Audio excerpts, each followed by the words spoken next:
Well, there are many different ways in which you can go.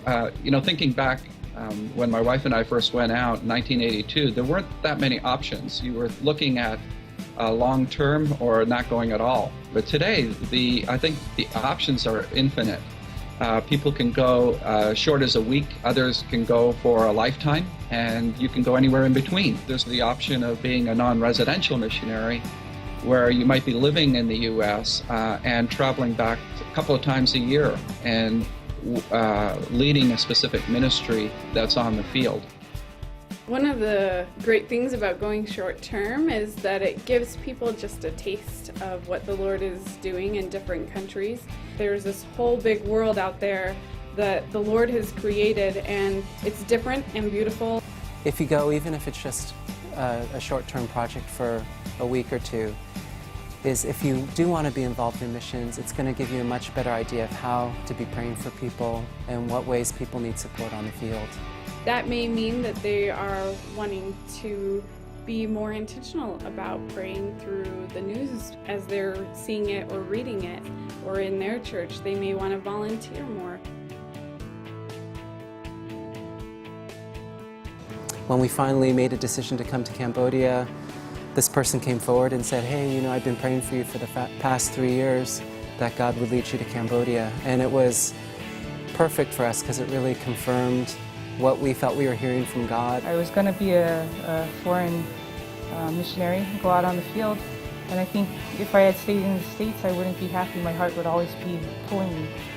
There's not one missionary role, whether it's training and doing discipleship ministries, or doing different types of resource ministries in media, or making Bible study materials or books, or music, or teaching English, art.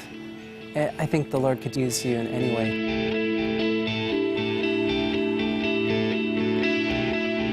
When I was in university, I was praying with a friend of mine, really that God would show us what to do with our lives.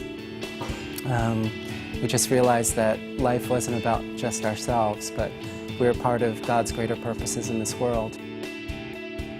One of the exciting things about being on the field is not being in control of things, and then seeing God step in and provide what's needed in that situation, or provide something totally unplanned. People coming up to us and saying, hey, are you a Christian? Could you teach us about Christ?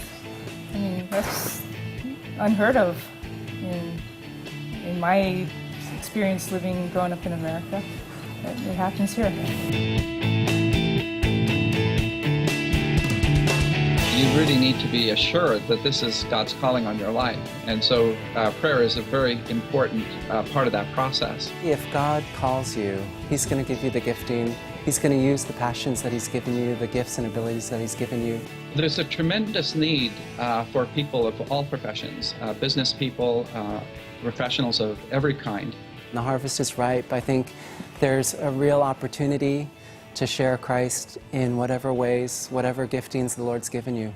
People who are able to integrate their short-term experience into their lives are never the same. They go over one person and they come back a totally different person. Take my